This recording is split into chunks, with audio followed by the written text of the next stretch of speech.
I'm going to do a quick welcome cap with the lights on before I turn them off. This is not a newsworthy video. Let's get that out of the way, right?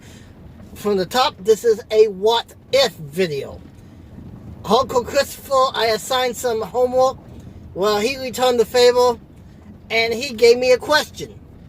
And the question is, what if Hulk Hogan never left for WCW, because he did heel in '93, like Bruce Pritchard said that it was actually something he was trying to get Vince to approve of.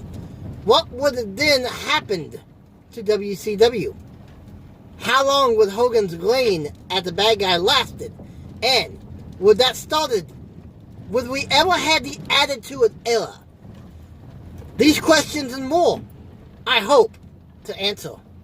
I am joined by Uncle Christopher. Yep, We're going to get a quick camo. Come on, come over to the camera. There we go. Yeah, that's me. You don't have to see my hand anymore. All right, now I'm going to shut the lights off, and we're going to do this in the dark.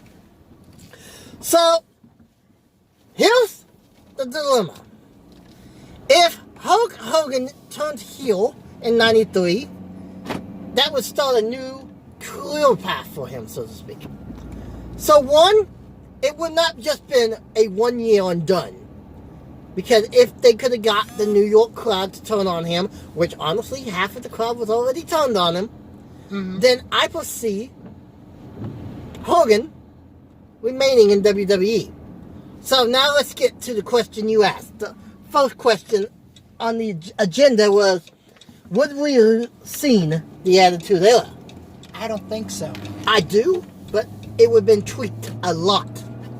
Well, the reason why I say I don't think so is because D-Generation X brought in the Attitude Era, which was a direct shot to the NWO in WCW. Yeah, but I think we would have had an Attitude Era. It might have not been called the Attitude Era. But with a Hogan heel turn, you would have got. I think the question mark would have been then, would we have got the character of Mr. McMahon? Probably not. Would we have gotten a Rock as a main eventer? Probably not. Not till later, at least. And the big one, would Stone Cold Steve Austin been born as Stone Cold Steve Austin again? Probably not. Because, here's the thing. The reason Austin left WCW was a direct recap of none other than Hogan. But let's switch gears here, and that doesn't want to go off, so we'll just switch gears. We're going to switch gears. Hogan going to WCW started a chain reaction. Yes. Some of it. Randy Macho Man's.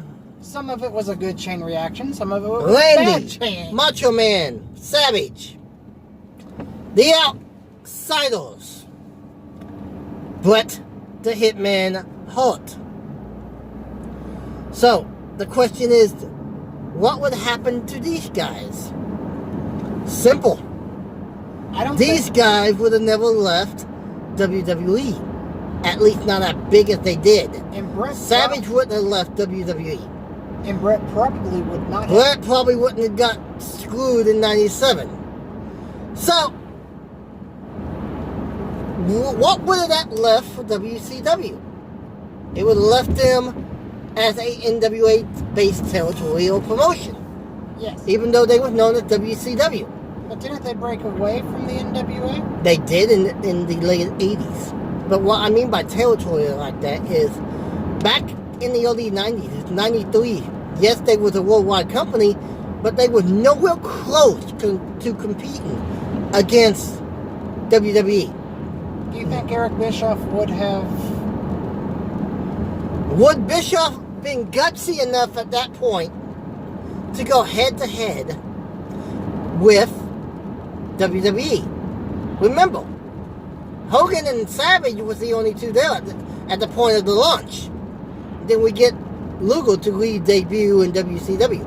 I can't say Luger wouldn't have ever returned back because he was part of WCW before Hogan, but he did leave and then came back later. Well, here's the thing.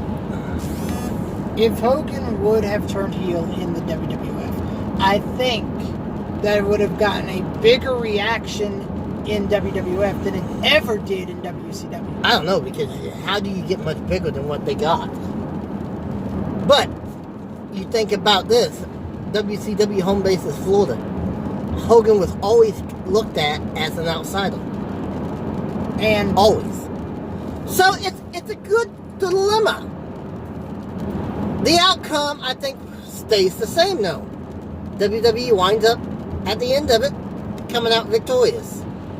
But here's the thing. I think it probably happened a lot sooner.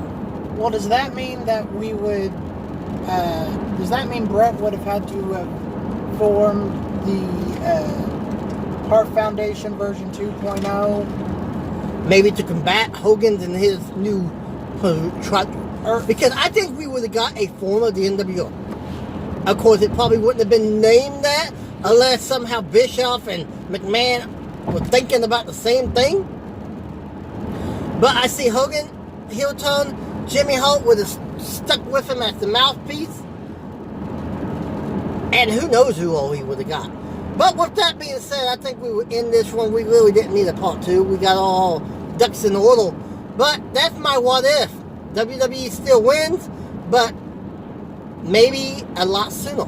But then again, WCW did give us Bill Goldberg. Till we meet again.